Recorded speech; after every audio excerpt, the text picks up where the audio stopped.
Eric Church Free the Machine Tour. Live at Wells Fargo Arena, Saturday, September 27th. One epic night of music that you won't want to miss with special guest Marcus King Band. Get tickets Friday, May 9th at 10 a.m. at highvtix.com. His new album, Evangeline vs. the Machine, is out now. For more, visit ericchurch.com. 20 years of Jonas, living the dream tour, performing Nick Solo and the administration, Joe and DNCE, and the Jonas Brothers. Get tickets now at highvtix.com. Hello and welcome into Bigger Than 12 on a Tuesday, May 6th. This will release on Wednesday, May 7th, however you're listening, however you're watching. Thanks for joining us. I'm Jake Brend, joined by my co-host, Derek Duke, down in Texas. How you doing, Derek? I'm doing pretty good, man. It's been an interesting week for us. Had some rain finally this week. Went to Austin last weekend for a thing called Barks for Beers. I don't know. I posted probably a bunch of beer pictures this weekend, which is probably normal. I get surprised when I see a tweet from you that's not about beer at this point. Yeah, it's pretty cool. This thing, it's called Barks for Beers. It's for divine canines, like service dogs. You buy like this thing called a paw sport, and it's like $30. There's 30 breweries that participate. You get a free pint at each brewery. They stamp your thing. So we try to do it every year, but some years we don't do it. So the only downside is like all these breweries are like kind of near Austin, so we have to drive like an hour and a half for these, but it's for a great cause. Gives me a reason to drink a lot and some really good beer. So yeah, it was fun. That's a weekend rare. Full of that. Yeah. Weekend full of that. But I will say this, tonight I do have something special. My Steeple Ridge single barrel cast strength, the Iowa Everywhere pick here. Got this. It's delicious. I opened it last Friday. It's Matt probably wants me to say it like Steeple Ridge. I can't do it like he can, but it's delicious, nutritious, everything. It's a vanilla bomb. I think you guys I said that. It's right up my alley. So I'm gonna have to pick some up next time I go back up. I'm gonna have to take a couple bottles home. It's so good. You'll need like a separate suitcase. You'll probably just buy like 70 bottles. Just stock up for the winter. Yeah. Yeah. Well, would that get you through the fall? 70 bottles. Yeah, there's some different kinds. So maybe I'll kind of venture out with some of the Steeple Ridge lineup they got there. So you were at this brewery crawl in Austin. If you do horns down, will they just shoot you? Like how's that work down in those parts? I don't know, dude. Like, would you have to spend a night in jail? Just get some dirty looks, or they spit in your beer?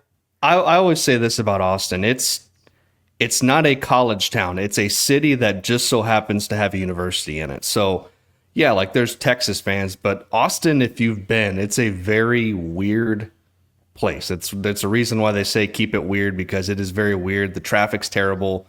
But I will say this, as far as two things down here, when it comes to barbecue and when it comes to beer, like craft beer, they have the best, hands down, in those two categories, in my opinion. Do I like going there?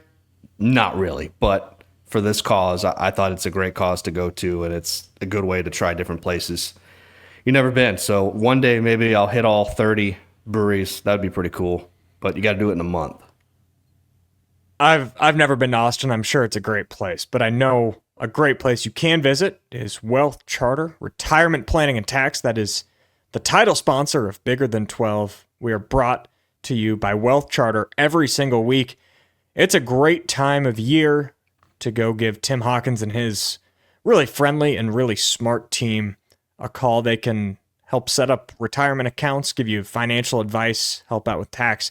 Whatever season of life you're in, they are your place to go. WealthCharterRetirement.com. They're also looking to fill a position right now. So if you have any background in financial planning or retirement planning, and you're looking to change careers or looking to change your workplace, maybe give Tim Hawkins a call and see if that's a fit for you. We thank WealthCharter for supporting what we do here at Iowa Everywhere. Do you know who should go to WealthCharter? Brett Yormark. This fella got paid. Not that he needed to get paid, but the Big 12 announces today that Commissioner Brett Yormark has been given a 3-year extension that'll sign him through 2030. I was not shocked at all when this came out. I didn't realize his contract was coming up pretty soon, so it makes all the sense in the world to me. I just thought this would be a good time to reflect. Yormark took over, gosh, that'd be 4 years ago now, and he feels like he's been in the Big 12 for longer than 4 years. So I think it'd be a pretty good time to reflect a little bit and just talk about what Yormark's done so far. How would you grade the Yormark era in the Big 12? I would give it a good grade. I'll save mine for the end there, but I will say this: good for the Big 12 for getting this done. So far, I think Yormark has done a great job. Just think about the Big 12 and where it is right now. Even with Texas and Oklahoma out, he was able to get both Arizona schools on board, Colorado, Utah, and not many people outside the Big 12 thought he was going to be able to do that, and he did. He was quick to get the conference a TV deal when the Pac-12 sat on their hands. In fact, it just took him a couple months on the job, if you remember, to get that TV deal done, which runs through the 2030 and 31 season. And I found the extension pretty interesting because it means he's likely going to be around for the next TV deal that comes around. And the question is going to be, who's going to get the rights to the Big 12? Is it going to be ESPN, Fox, Apple, whoever, Amazon, whoever it may be? Yormark's going to have to try to figure that one out. And I assume that he's just going to follow the money, which he absolutely should. So, and we all know how important it is for the Big 12 to get that next TV deal. And, maybe in a couple years, Yormark gets his dream, which is a basketball-only deal. We know he's been pushing for that for a long time now. But overall, I think Yormark is what the Big 12 needed when he took over and what they need today, quite honestly. He's an outside-the-box thinker. And I would say this: he's proactive instead of reactive, which is exactly what the Big 12 needed. As great as Bob Bowlesby was, Bob Bowlesby was very much a reactive kind of guy. He just reacted to different situations. So, obviously, when Texas and Oklahoma left, he had to do something, and credit to him, he went out and got 4 great schools as well. But as for Yormark, I think he's a trendsetter. I'm happy to have him running the conference. If I had to give him a grade overall for the job he's done so far up to this point, I would say an A-. I think would be a very fair grade for him. Dang, I was going to give the exact same grade. I think there's stuff you can nitpick. There's been some times where he doesn't feel very Midwest or anything like that. He's big New York City. No. But nothing that he's done has actually really caused any actual problems. It's just been people like me and you maybe complaining about a court in Kansas City or complaining about having a terrible, terrible, terrible rap song open up the Big 12 tournament. But when it comes to the actual meat of the conference, the meat of his job, which is keeping schools together, he inherited a conference that, they were one bad day away from going under.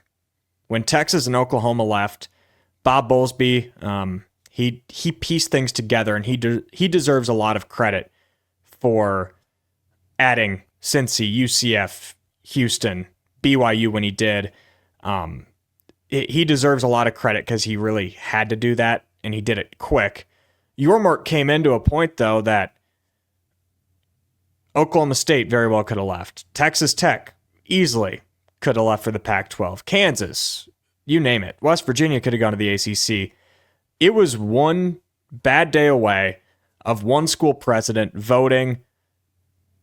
I don't like the future of the Big 12. I don't see how this works in the next decade, because it was either going to be the Big 12 or the Pac-12. One of those conferences was going to cease to exist more than likely. And Yormark, he pulled a Tyrese Halliburton. He kind of took his nuts out and showed how big they were. And he, like, the Big 12 had been the underdog. They they had no reason to really be able to go up against the remains of the Pac-12 based off of tradition, based off of public perception.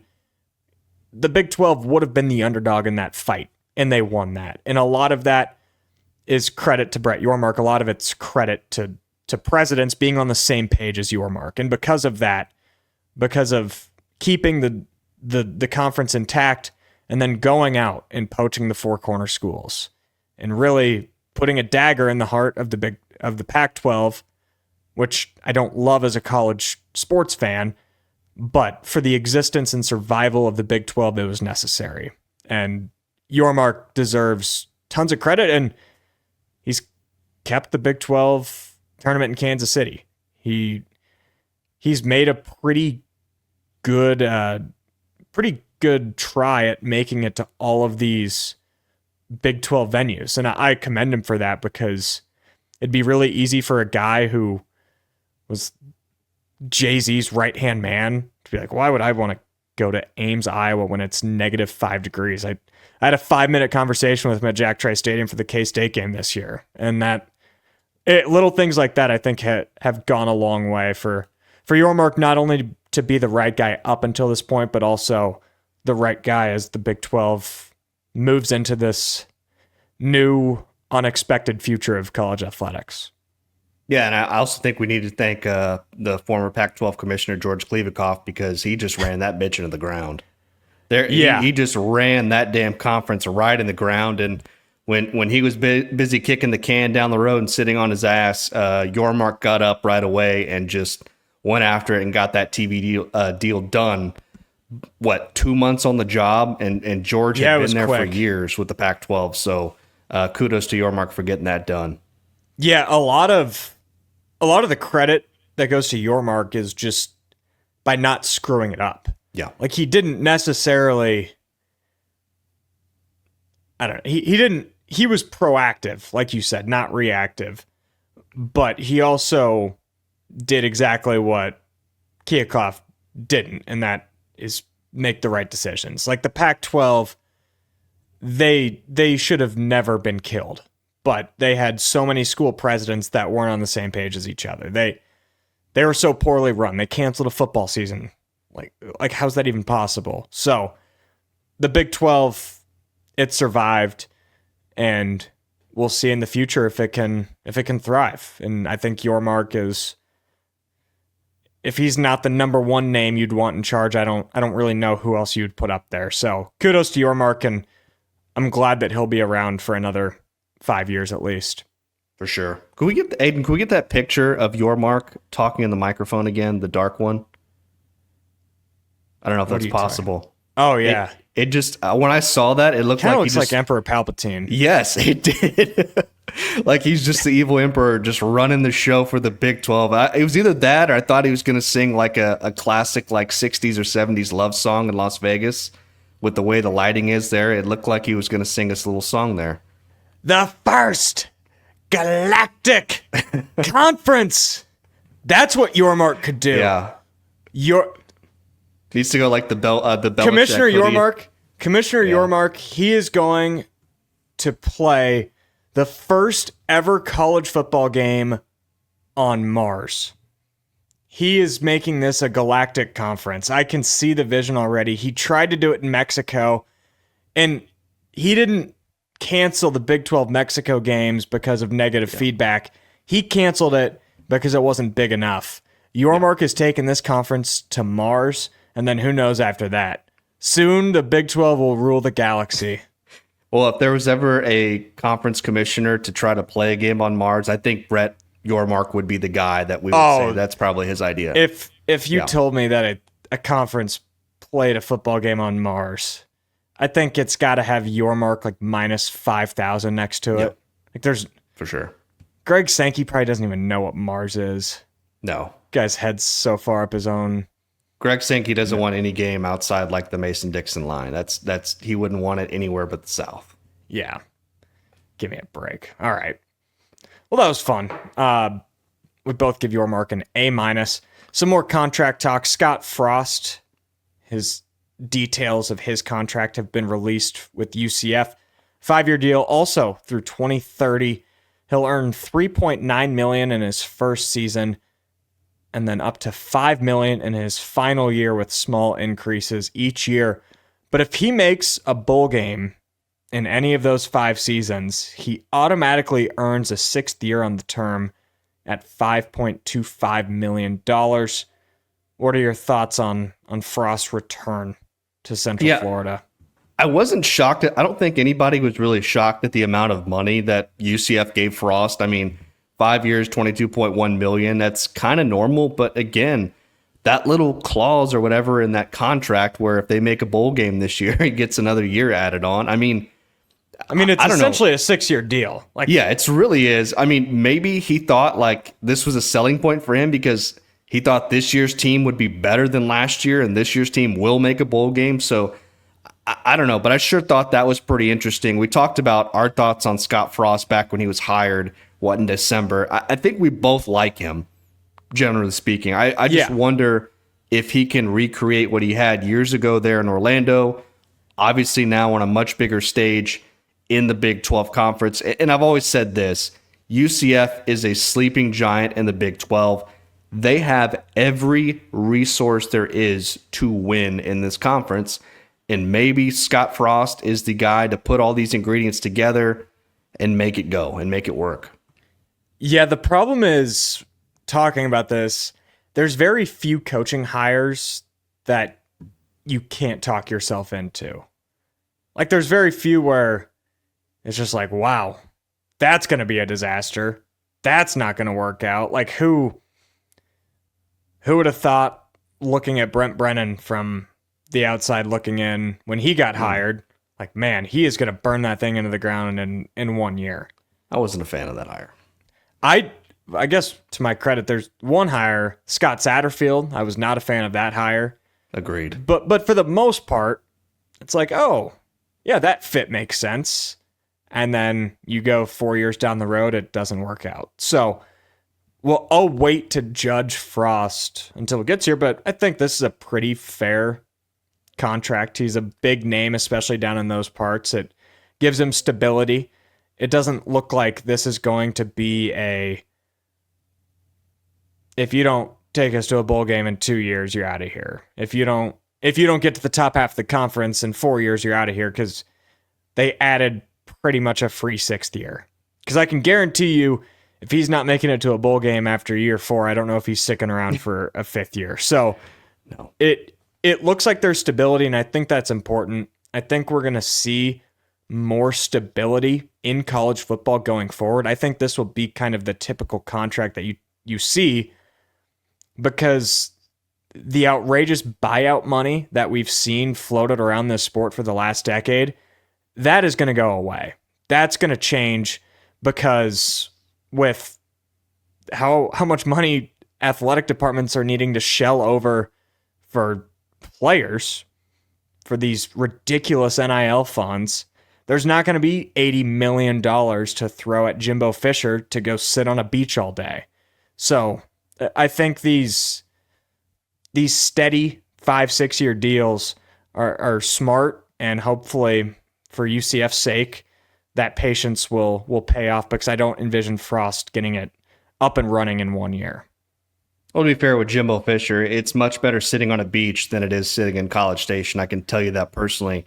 And the other thing is with Frost, I'd rather sit on a beach filled with alligators and crabs and sharks than go to College Station. Than sit in College Station. The good thing about Scott Frost, it at UCF, it can't go any worse than it did at Nebraska, right? I don't think it can get that bad. And the other thing is, I will say this, Scott Frost is one of the few coaches in college football that actually put some of his own money into like the collective or whatever it is to help pay some of these players and keep some of these players on board. So I was really impressed with his level of commitment financially to his team. So the good news that I'll give UCF fans is I'll go cross sports. I'll go to college basketball. There's this coach that really did some good things at a smaller program, sent a couple players to the NBA, earned himself a Power 5 job. It did not go well, lost his job after 5-6 years, And then he returned home. He returned to the job that he was initially at, and he got fired after 3 years. That was Steve Prohm. So hopefully Scott Frost doesn't have the same destiny as Steve Prohm. Very different circumstances, but in a way, in a very, very small way, I don't actually mean to make this comparison. It is different because, like Murray State, when Prohm left there in the Ohio Valley, when he came back there in the Missouri Valley, when Frost left UCF 7 years ago now, I think that's right, 7 years ago, they were in the American, and now they're in the Big 12. So he's coming back to a program that he's familiar with, but with much, much, much different challenges than before. But we both are in agreement that UCF is and should be one of the 5 best jobs in the conference, and it's not been taken advantage of to that point yet. Yep. Hopefully he can get that damn thing turned around, because it desperately needs to be. Orlando, the bounce house, needs to be bouncing again. That's what needs to happen. If Orlando was a car, it would need to be taken to Freedom Tire right now. Just beat up. Nothing's going right. They need to go. That car needs to go spend the afternoon at Freedom Tire. I actually went to Freedom Tire last week.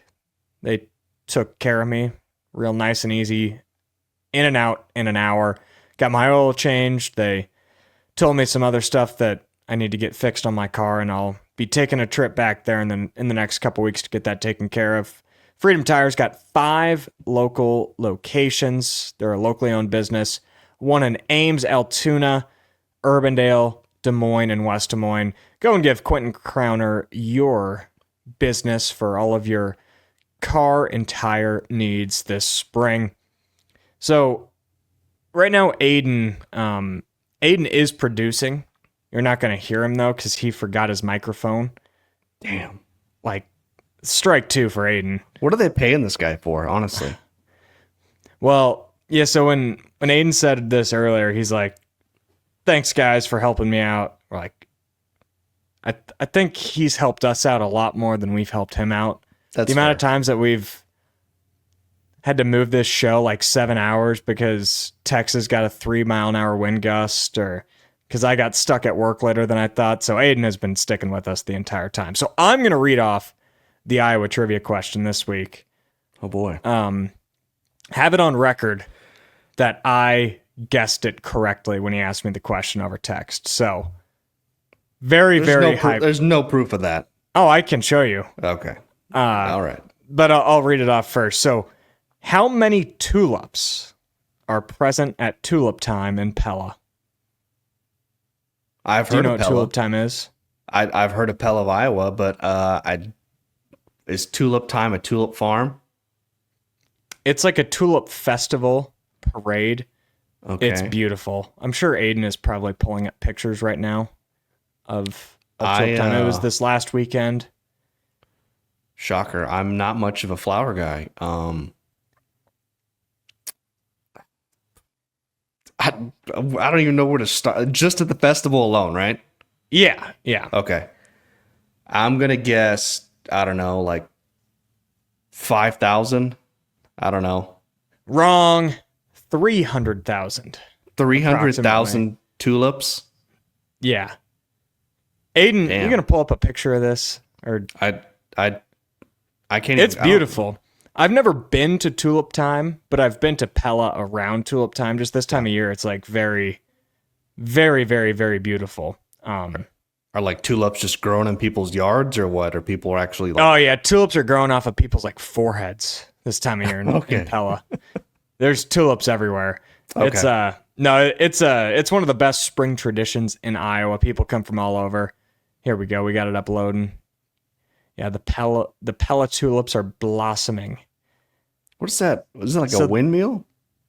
Yeah, so Pella's like the most Dutch town in Iowa. Okay. They're the Pella Dutch. That's the high school mascot. Okay. And they have a bunch of city ordinances that buildings have to look a certain way. Like it looks like you're in a Dutch town. Okay, I got you. No, I understand that. You know, it's a very, Very cool place. Really good basketball school because everyone there's like 6'8". Really good tennis school too. I got just my butt kicked in high school and college tennis by their high school team and Central College. So tulips and athletes, that's what Pella does, huh? And Dutch letters. Okay. The best. I was telling you about that when you were up here a couple weeks ago, right? I was telling you about Dutch letters, right? They're like the best. They're the best pastry in the world. Oh God, yeah, we had this conversation. That might be a hot take. I'm sure I will hear from somebody on Twitter after this episode comes out. I'm sure that I will hear from one person that says, "You're absolutely right. Dutch letters are the best." And I'm sure that I'll hear from one person that is like, "How could you be so wrong? I can't eat a Dutch letter for my life." Somebody needs to send me a picture of one, like a couple. Like I need some. I think we tried. I need some example of pictures of these Dutch letters. They all look the same. Like you probably only need different ones. You probably only need to see one picture. Like they seriously, it's not like I don't know. I'm trying to think what could look. It's not like a cake. It's not like you could have like every single Dutch letter on earth looks the same. They don't all taste the same. If you go to that's what it is. I'm telling you, it doesn't look like anything special. It's an S. Yeah, that's why they call it a Dutch letter. What's in the filling there? What's the? It's like coconut. Okay, I can get behind that. It's like a coconut. It's almost like a coconut gel. Okay. And the outside's like it's like a crispy, flaky, just like pastry. I'm not a baker. Never have been. I like to grill. So Dutch letter is a popular pastry in Pella, Iowa, known for their flaky puff pastry crust and sweet almond paste filling. Almonds, not coconut. My bad. They're often shaped like the letter S and are a common treat at the Tulip Festival and other celebrations. Next time you're up, you'll have to get one. You don't even have to go to Pella because they sell them at Casey's. They sell them like from the Pella bakery in Casey's. They're like a same day, I think. They're so good. I'll give one a try. I'd rather have a kolache. Just saying. Well, if you're listening from Pella, we appreciate you. If you're listening from anywhere, whether you're Pella, any four corners of the state of Iowa, across the country, or one of our few Mars listeners, thanks for supporting what we do here on Bigger Than 12. A few more topics for you on hand. Let's talk a little bit of too early football. We're a few months away, just over 3.5 essentially, before we'll be talking about Iowa State, K-State in Ireland. And what we're going to do today is we're going to talk a couple teams that are being overlooked heading into the Big 12 season. Derek, I'll let you go first on what you think. And the way I tried to do this was look at a lot of other national talking heads. They're way too early top 25s and kind of get a gauge on where teams are being ranked. So I'll see what direction you go in, Derek. We agreed upon one, so I'm going to go a different route here. But I think TCU. I think TCU is one of those teams. I think it's a great sleeper pick in the Big 12 with the way things sit.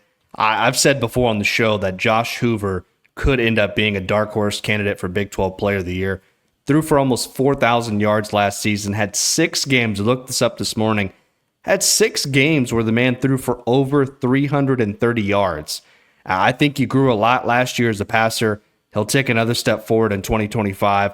And TCU last season, they had a 3-scoring offense in the conference. I thought they did a great job of filling in some holes offensively in the transfer portal. They got Jordan Dwyer from Idaho, Joseph Manjack, a familiar name there from Houston, and then they got Kareem Pimpton from LSU. What a name that is. My only concern, though, as good as they are offensively, is the defense. And that starts with defensive coordinator Andy Avalos. He's got to get that defense back up to where it needs to be. Last season, they weren't very good, especially against the run, which was extremely concerning. But this is a team that actually won, believe it or not, 5 out of the last 6 games to end the regular season. I don't think people remember the UCF game or maybe even the Baylor game last season. They lost both of those games, and they could have easily went a different way for TCU. And so we could be sitting here last year or a couple months ago saying and talking about a TCU team that was 10-2 instead of 8-4. So there's a lot, I think, for TCU that could have gone their way last season. We could have been talking about them in a completely different light. I think they take another step forward this season, but it's going to really have to depend on that defense taking a big leap forward. Yeah, I agree with that. I was honestly down to TCU and the other team we both picked. So when I saw you sent to, I'm like, dang, we're kind of on the same page. It's a big make or break year for Sonny Dykes. He probably has the best get out of jail free card in the Big 12 because he went into the college football national championship not that long ago, literally 2 years ago. But it's been back-to-back disappointing seasons in Fort Worth.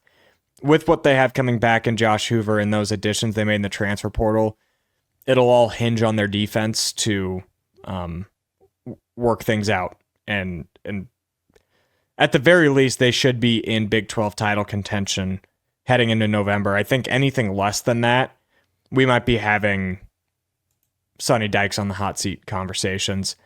And that's where I'm going with my most overlooked team heading into 2025, because we're talking hot seat. Dave Aranda, he was flaming hot on the hot seat last season. In the middle of the year, honestly. They had that really rough start, and they were able to right the ship. And he bought himself another year, but man, I don't think that he can afford another poor season. They've got Sawyer Robertson coming back. He was one of the best quarterbacks in the Big 12 down the stretch last season. They also return their leading rusher. He was a redshirt freshman last year. He'll be a redshirt sophomore this year. Bryson Washington, he was hurt the first half of the year. He didn't play his first game until November, I believe November 1st. No, I'm wrong. I was looking at his freshman year. His sophomore year, starting on November 1st, he ran for over 100 yards the next 4 games. His ability to run the ball that second half of the year is what led Baylor to finishing their season really, really strong. And they've got the talent, they've got the money, they've always had it, and they just desperately need another season where they can compete at the top of the Big 12. They finished the season on a 6-game winning streak before losing in the Texas Bowl last year, and they were kind of beating the crap out of teams. I remember they went into Lubbock, won by 20 points, finished the year. Remember this game? They finished the year beating KU 45-17 when KU was the hottest team, not only in the Big 12, but you could argue in college football. They've got some replacing to do at the skill positions outside of quarterback and running back, but they've got the most important position solidified. Robertson should be at very worst an honorable mention, all conference player. He'll have a shot to be first or second team. And they've got their workhorse running back.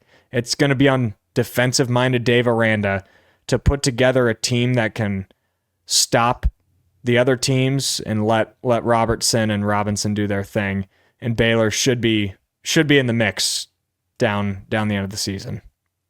Yeah, Baylor was my other pick for this topic, and you're right. I think Sawyer Robinson is probably more underrated than Josh Hoover at TCU. Believe it or not, I don't know how many people realize this.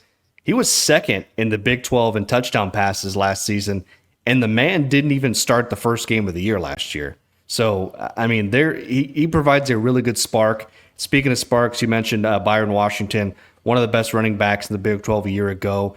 And the thing I really like about that offense, where I don't feel like people maybe talked about enough last season, how physical that running attack was last year, because they were really good up front. Their offensive line was playing as good as anybody in the Big 12, and they returned 4 starters from last season up front. I think that's going to be a really big help for that team this offense is an offense I would not want to see. Yeah, you're right. Some of the skill guys at wide receiver and tight end are going to have to step up. The other thing I think, too, with them, much like TCU, their defense is going to have to take another step forward. Like, they were competitive last season, but that's about it, because there were games where they kind of got into some of these little shootouts and had to play keep up. So if their defense can get better and their wide receivers, some guys can emerge, I think Baylor, much like maybe TCU, is going to be one of those dark horse contenders in the conference. It's just a really weird year looking ahead to the Big 12. And I was doing this because we're going to do this head coach draft coming up. And I was looking down the line of all these coaches. There's just a lot of rock solid teams. And not everyone in the league can go 8-4. There's a lot of teams that I look on paper, I'm like, yeah, Baylor should probably be 8-4, 9-3. TCU should Iowa State, Utah's gonna have a chance to do that. Colorado, Arizona, like, there's too many teams alike for all of these teams to be happy at the end of the season. So I'm fascinated to see where all the dominoes fall, but I do think Baylor and TCU will have a shot at the end of the year to be in the hunt. And that's what makes this conference so great. It's so competitive from top to bottom. I think it's the most competitive conference in college football from top to bottom. I really believe that. Yeah, and it wouldn't shock me if we saw something like we did last year where the top 4 teams, Iowa State, Colorado, Arizona State, BYU, for the most part, they didn't play each other in the regular season.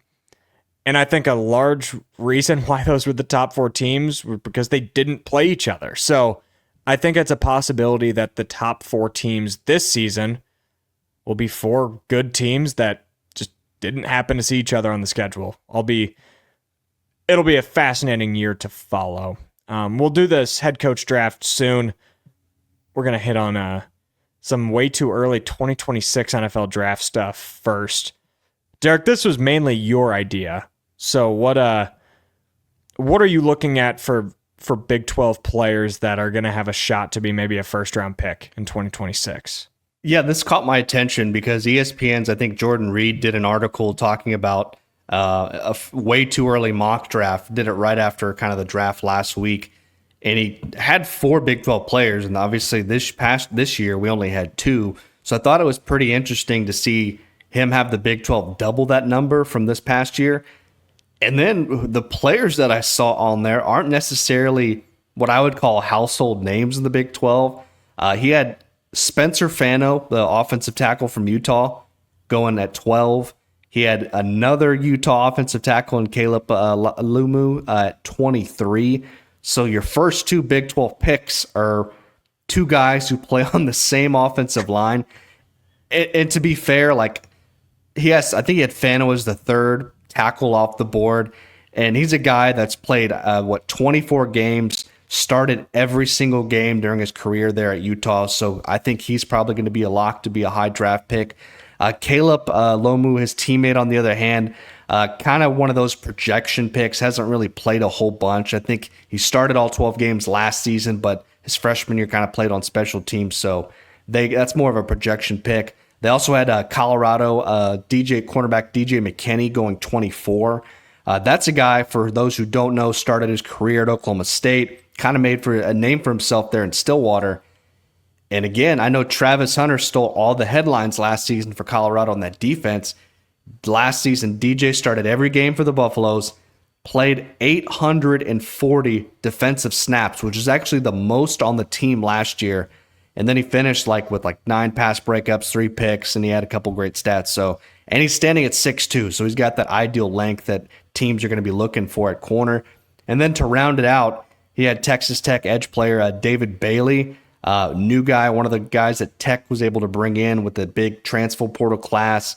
Played his last 3 years at Stanford, led the Cardinal in sacks. He had 8 sacks last season, quarterback hurries, forced fumbles. He had 5 forced fumbles, which I think was probably one of the leading top 5 of the nation. So another guy to keep a name on. So those were the 4 that he had in the first round.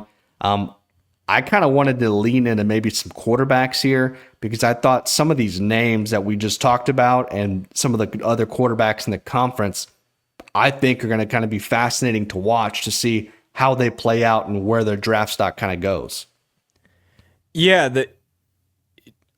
to the bare eye, it doesn't look like there's going to be any first round Big 12 quarterbacks. Probably but not. if you look down the list, guys that are going to be draft eligible: Josh Hoover, Rocco Becht, Baron Morton. He's probably not an NFL guy. Sawyer Robertson, Sam Levitt. That's the fascinating one to me. Levitt's going to be a redshirt sophomore this year. He'll be able to declare he caught a lot of eyeballs in the Big 12 championship and the college football playoff. You've got Jalen Daniels. That to me is fascinating. Is he a quarterback at the next level? Is he the type where they could maybe look to make him an athlete at another position? Avery Johnson, he'll be draft eligible. These are a lot of guys that I could honestly see being these like 5th, 6th, 7th round type players.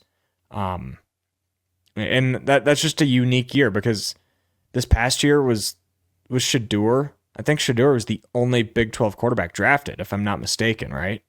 Believe that's correct, yes. So I still can't believe Shedeur was a 5th round pick, but we're not getting into that today. What one of those names sticks out to you? I think all of them. And the fascinating, I think outside of Jalen Daniels, all the other ones are going to be eligible to come back for another year. Yeah. So I actually believe, as great as I think 2026 could be for the Big 12 when it comes to the quarterback position, I think if, obviously Jalen Daniels is going to move on after the season, but those guys like, Sawyer Robinson, Josh Hoover, Avery Johnson, Sam Levitt, Rocco Becht, if these guys come back in 26, I think that 27 draft class for the Big 12 could be maybe even historic, where you can see like maybe 5 or 6 quarterbacks from the conference drafted, which would be really, really big. Which one of those names, if we were to fast forward a year and say blank blank is a first round draft pick in the NFL, which one do you think would be most likely to make that jump? I would probably say Sam Levitt just because he's still got a lot more football left to play. His last season was his first season as a starting quarterback. And yeah, he barely played at Michigan State. We saw how much better he got throughout the season and that confidence grow. And I thought he turned from a game manager into a game changer there towards the end of the season. So I like Sam Levitt's upside. Josh Hoover's a guy I'm obviously fascinated with his arm talent. I think he's a guy that could probably be a day 2 pick. Another one I read about, I think today, where a couple guys were in this group on ESPN just talking about quarterbacks, and it seemed like scouts were really fascinated with Sawyer Robinson at Baylor. So maybe he's a guy that if he has a great season, his draft stock elevates. So I think those 3 names to me are probably pretty interesting. I got to say Rocco Becht too for obvious reasons. If he has a great season this year, he's had quite the college career so far. So who knows? But probably the most upside to me would just be Levitt, just considering how little football he's really played so far. I'm going to go off the board a little bit. I think it's Cam Rising. I mean, this guy's seen it all. Yeah. We're talking Canadian Football League draft, right? Yeah. Yeah. Oh, yeah. Well, the only thing that Cam Rising's taken is money from Utah because he's been really good at that. Other than that, Cam Rising hasn't done a whole bunch for the University of Utah, but he's taken a lot of money. He's cashed a lot of checks there. I will say that. Well, didn't who took Tyler Shuck in the NFL draft this last year? Was the Saints, right? Yeah, the Saints. So there is a market out there for injury-ridden quarterbacks that are 27 years old. So who knows? There's hope out there for Cam Rising. All seriousness, I agree with you. If there was any guy that were to rise to day one, I think it's Sam Levitt. I think Rocco's future in the NFL is interesting because of what we've seen with this Iowa State reputation. And it is such a new thing that I'm not used to. No Iowa State player, no Iowa State fan is really used to it. But it's very clear that NFL organizations trust the talent that Matt Campbell puts out now. And if a team has Rocco as a 6th round grade, who knows if that means he goes in the 5th, because there's just the Brock Purdy bump. Purdy was Mr. Irrelevant, and if you redrafted today, he's probably a 2nd or a 3rd rounder in that draft. So I'm fascinated to see whether it's next year or in 2 years when Beck does declare for the NFL, where he goes, assuming that he stays on the same trajectory that he's been on the last couple of years. Speaking of Brock, he's about to get paid. It's a man waiting to get paid. We think so. I mean, Van Winkle has been talking about it every single second of every single day for the last 4 months, and he hasn't gotten paid yet. So when's he going to get paid? I don't know. I'm sure we'll know. Can I share a hot take? I promise we'll get to this draft. Yeah. My hot take is I don't think Iowa State fans should want Purdy to get paid the full deal. Let me explain myself. So, one, I say this full disclosure, that it would be very cool for an Iowa State quarterback to be the highest paid player in NFL history, to whatever the number would be next to his name, $55 million a year. I don't know the specifics. But I think that what will go further for Purdy is if he's winning Super Bowls. I think there's only 4 quarterbacks in the world, maybe 5, that deserve a max contract, that deserve the full, whatever it is, 40% of the team salary cap. And that's Patrick Mahomes, Josh Allen, Lamar Jackson, Joe Burrow. You could argue me into Stroud, Daniels, Dak Prescott, maybe Herbert. Give me a break. I'll give Dak 4% of my team salary cap. Yeah. But essentially, I think Purdy's in like the tier 2 or tier 3 quarterbacks that if he's making, like Dak, if he's making 40 to 45% of your team salary cap, I don't know if you can put the pieces around him that will be good enough to constantly compete for Super Bowls. So as an Iowa State fan, as a Brock Purdy fan, I've got his jerseys literally right behind me. I love Brock Purdy. I honestly would rather see him go and sign like a $30 or $35 million deal, and maybe that keeps San Francisco's cap more open, and they can acquire more talent and maybe put some of that money towards an offensive line. I don't know. That's how I respond to my team. I didn't want my team to sign Dak Prescott to that much money, because I know that when you tie up that much money in an NFL quarterback, unless they're one of those 4 to 6 guys, you're probably not going to win at that high of a level. He's a game manager. That's what it is. He's a good game manager. Aiden, you got to let me know when you drop this podcast, because I'll have to be careful walking outside. I don't know if Van Winkle is going to be hiding in a tree with a sniper or something, but I see your point, and I totally understand that with the quarterbacks in the NFL, because you're right. I love Brock Purdy. Is he a guy that's going to chunk for 350 yards and 4 touchdowns and just put the team on his back and win a game? Probably not. But he's a great in a system and a game manager position. He's really good at that. And you're right. Just like with Dak Prescott, I think he can be a good game manager with solid pieces around him.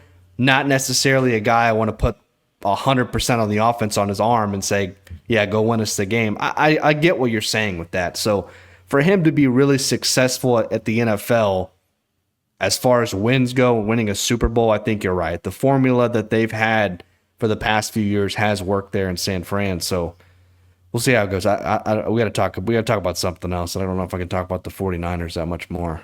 Yeah, my bad. Yeah. My bad.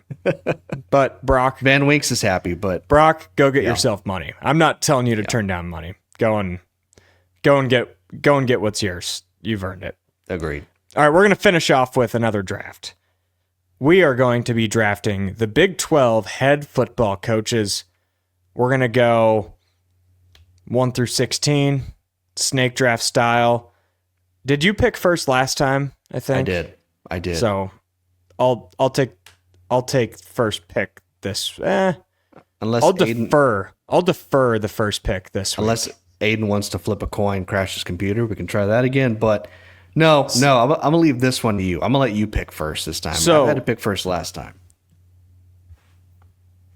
So I don't know how you approached this draft. I know that we've had different interpretations of these already. What I'm doing is I'm hiring a coach for the future of my program. So there's a little bit of history on what they've done mixed into it, but I'm not ranking it based off of what career accomplishments do they have so far, because otherwise Mike Gundy is probably number 1 or number 2. And spoiler, he's not number 1 or number 2 on my list. So with the future in mind and current accomplishments and momentum, with my first overall pick, I'm going Kenny Dillingham. Oh, okay. Is that surprising to you? No, not really. He's a guy that's definitely in my top 5, so I'm not surprised at all. So it's obviously only a 1-year sample size. There's very small sample size. There's a high potential that could just be a flash in the pan. But I think what Dillingham showed, not only with program and culture building, I know those are words that get thrown around a lot, but what he showed on just week-to-week coaching. He flat out outcoached Matt Campbell in the Big 12 championship. Took down BYU. Went into Salt Lake City when Utah was still playing decent football.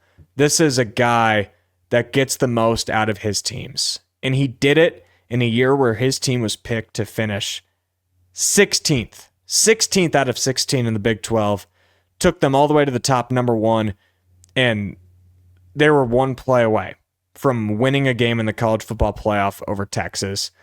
I think if I want any guy in this conference leading my team for the next decade, I'm going nowhere other than Kenny. That's fair. I'm kind of doing it just based off of right now. I'm not necessarily factoring in history or future projections. I'm just saying how I would rank the coaches right now. And since you took Dillingham, I'm going to take Matt Campbell, Iowa State. I think. Dang it. If you want to build a solid foundation of a program, I don't think there's anybody better in the conference, maybe even America for that matter, that can just win. I mean, simply just recruit players, build them up, develop them from everything from the beginning to the end. I think Matt Campbell really is one of those complete coaches. And kind of going back off of that, with the other one, I'm going to take Chris Kleiman at Kansas State. I think very similar to Matt Campbell, great program builder, great team guy, very team-oriented, solid coach, has done a great job there at Kansas State so far. Didn't have the year they wanted to last year, but I think this season they're going to be a contender in the Big 12. I really am a big fan of Chris Kleiman at Kansas State. So those are my two, Kleiman and Campbell. Both really solid, very, very similar coaches. Yes. And the way that they do things and the way that they coach at very similar places. With my second pick, I'm going to go just across the state of Kansas, and I'm going to take Lance Leipold. It's easy to forget what this program was before he inherited it. It was a joke. It was the laughingstock not only of the Big 12, it was the laughingstock of college football, to the fact that people still remember when Texas lost to Kansas. It was like 6 years ago, and people still talk about that. If you can lose, people talk about that game like Michigan losing at home to Appalachian State. That's how far in the crater that Kansas football was. They are far from that now. They are, year in, year out, one of the more consistent programs in the Big 12, and a lot of that is because the winning ways of Lance Leipold. He did it at D3 Wisconsin Whitewater for a long time. He did it at Buffalo. Now Leipold's doing it at Kansas, and he is, I'd go as far to say he's maybe the best in-game X's and O's coach that I think there is in the Big 12. I have seen him completely outscheme Matt Campbell in Iowa State 3 years in a row, I've seen him do it to Oklahoma. All he's got left to do is somehow, some way, beat their in-state rival, and I don't know if that's ever going to happen. Nope. But I'm taking Lance Leipold. That's why I got Kleiman. And for my third pick, man, should I should I pander to the graphic that'll be posted on social media? I'm going to do it. I'll take Coach Prime. I had a hard time making this decision because I think there's another really solid choice. The substance hasn't been there completely yet, but in year 2, he took Colorado to a 10-win season. He is, without a doubt, probably the best recruiter based off of how easily he can get high-level recruits because of who he is. And he is the best at generating eyeballs for his program and for his players. He's controversial, he's flashy, he's unapologetic, but he's Deion Sanders, and he is, without a doubt, one of the 5 to 6 best coaches in this conference, and I'm intrigued to see where he goes without the second overall pick and his son at quarterback, because I'm fascinated, but I want to be a part of it. That's fair. I'm going to go Joey McGuire, Texas Tech. I think I'm very fascinated with Joey. I think he's a great motivator.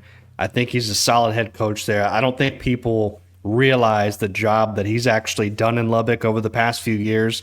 I've said it, I think, a couple times on the show, but I think he's got, 3 straight seasons in conference play with a 500 record, above 500. So that hasn't been done since Spike Dykes has been there. Not even Mike Leach can do that 3 years in a row. So I think Joey is still building something there. Obviously, with the NIL and the whole pay-for-play thing, Texas Tech hitting the transfer portal, they're going to be a big factor in the Big 12 this season. So I want Joey McGuire on my staff. I think that's the most volatile pick you can make. Like McGuire, I think after this year could easily shoot up to like the second or third best coach in the conference. But if his roster that has had millions and millions of dollars of oil money poured into it, if that roster doesn't work out, he could very easily be coaching at the Group of 5 level next year, just because of the amount of talent he has on the roster. So I do like that pick. I was very close to picking him. My other pick, I think probably, I don't know, kind of further back on my board, but the more I think about it, damn it, I want Mike Gundy on my staff somewhere. If I'm building a coaching staff, Mike Gundy's much like Campbell back in the day, a big program builder, built Oklahoma State up from nothing. I still think he's got some years left in him. Offensively, I still think he's one of the better minds. I think he knows how to handle players, so, decently somewhat, but I think Mike Gundy's a guy, maybe that old head in the room that I would want in my meeting room on my staff. I'm kind of surprised that he fell this far. Maybe in the same class of being very, very stable in his time at BYU, I'm going Kalani Sitake. I had him high up on my board. He's won bowl games in 5 of his years at BYU. Last year, they went 11-2. And this is another sleeping giant. Maybe not to the extent of Texas Tech, but BYU is a school with a passionate fan base and a lot of money. I thought he had a really, really good coaching job last year. I'll never forget in 2023 when they came into the Big 12 and they just looked smaller than everybody. They looked slower than everybody. And I truly didn't expect anything out of them in 2024. And they turned around behind Jake Retzloff, a really good defense and some great skill. I think Sitake's future in this league is pretty bright, and I'll take him off the board. Okay.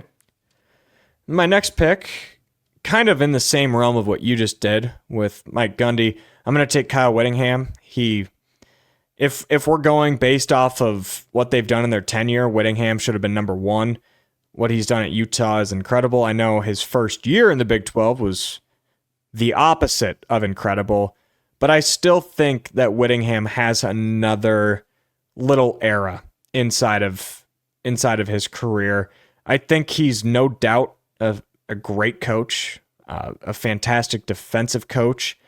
It was just a weird first year in Utah, and I think I'm grabbing a lot of value with Whittingham down in, what would this be, the 5th round? Yes, I am going to go, we kind of just talked about him. I'm going to go Sonny Dykes at TCU. I think he's still got some things to figure out as a whole program there at TCU in Fort Worth. But offensively, I still think he's a great football mind. Always seems to get the most out of his quarterbacks, whether it's Max Duggan, now with Josh Hoover. He's always able to develop these quarterbacks. I think he would be a guy I would really love on my staff, coaching up the offense. And with my next pick, I kind of am just reaching in a bag here with some of these, but I'm probably going to go with Rich Rod at West Virginia. More of a projection pick for me, but a guy that's been there at West Virginia, although it's been 20-something years since he has been there, coached at an extremely high level there, went to Michigan. Things didn't work out, but then went to Arizona, and I don't think people understand. He actually did have some success there in Arizona. I believe he took them to a Fiesta Bowl one year. Yep. Kind of made his resurgence at Jacksonville State. Did a really good job with that program. So I'm going to take Rich Rod at West Virginia as my next pick. I'm gonna go with Willie Fritz. We've seen what he can do at Tulane, and I really do think he turned a little bit of a corner at Houston last year. We've talked about it on this show before, that he's probably not the guy at Houston for the next decade or next 15 years, but I do think that he's the guy to turn around the program in the next 4 or 5 years to make them respectable and pass the reins off to another guy.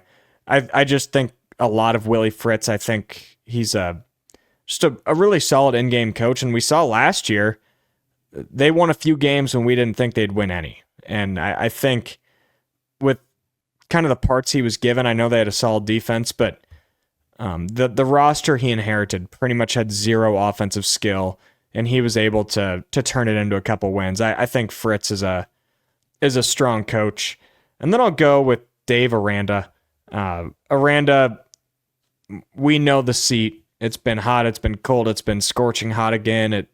It's probably lukewarm to room temperature right now. He's coached Baylor to Big 12 championships. He's coached them through a lot of big wins, and man, he's had some bad years. But I'll take Dave Aranda, not necessarily because I love the guy or because I love his coaching ability, but I think I like him above the other names available.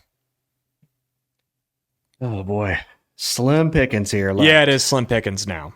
We got Frost, Satterfield, and Brent Brennan left. I'm glad I picked last because I don't have to pick. You just, whichever guy you leave me with, I'll take it. I didn't want to have to decide between these three. I think 14, 15, 16 on my list. Yeah, same. Scott Frost will be my next pick.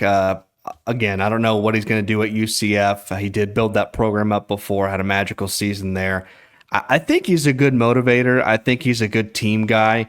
I just question some of the stuff he's going to be able to do on the field, and if he can make it work in Orlando this time in the Big 12 here. So more of a projection pick for me with Scott Frost. And then between Satterfield and Brennan, I'm just taking the less shittier one, I guess, in a sense. I'm going to go Scott Satterfield here. Almost made a bowl game last season with Cincinnati. I was not a fan of the hire of Satterfield to begin with at Cincinnati. I don't think he's going to last another 2 years there. I think I could probably make the same case for Brent Brennan. Some people wanted Brent Brennan fired last year. After 1 year. After 1 year. That's how bad it was. But I'll take Scott Satterfield here. And I'll take Brent Brennan. That does it for our draft. You're stuck with him. You didn't really take him. You're just stuck with him. I don't have really any good things to say. I'm sure he's a fine man. Sure his family loves him, and I'm sure he's a good dude, but I don't think much of his football coaching abilities. Maybe it was just a really rough first year, and he turns it around, but he had a first-round draft pick at wide receiver and a pretty dang talented quarterback was able to make nothing out of it. So I don't think much of Brennan, and I know that there's been a lot of turmoil in that athletic department. That might not be his fault. So It's not necessarily a very easy job to coach football at Arizona. I say a guy makes chicken salad out of chicken shit, but Brent Brennan just takes chicken shit and makes more chicken shit with it. That's all he does. That's a good way to put it. I don't think I have anything left to add. So we'll see if Aiden can make a graphic for this, and maybe we'll throw a Twitter poll out on IO everywhere. Yes. See which team we like better. Who's got the better staff here? I'll go through it. So I took Kenny Dillingham, Lance Leipold, Coach Prime, Kalani Sataki, Kyle Whittingham, Willie Fritz, Dave Aranda, Brent Brennan.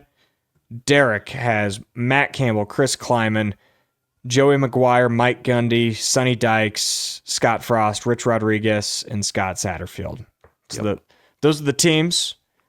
Another fun draft. We'll keep doing these all throughout summer. We might have a mailbag episode coming up. Maybe we'll try and get a guest. We're going to try and keep things fresh for you in the month of May, which is maybe the slowest month on the sports calendar when it comes to talking Big 12 football and basketball. Yeah, there's pretty much nothing new going on. That's why we opened up today with some contract extensions. Trying to get the creative juices flowing, man. And if anybody has any ideas, let us know. If you want to hear about a topic, always feel free to shoot us something on Twitter. Yeah, we appreciate everyone who supports, everyone who listens. This has been Bigger Than 12. Go support WealthCharter Retirement Planning and Tax, Freedom Tire, and of course, give a shout to our friends at Channel Seed, because that's where we've been recording. The Channel Seed Studios. We'll see you next week on Bigger Than 12.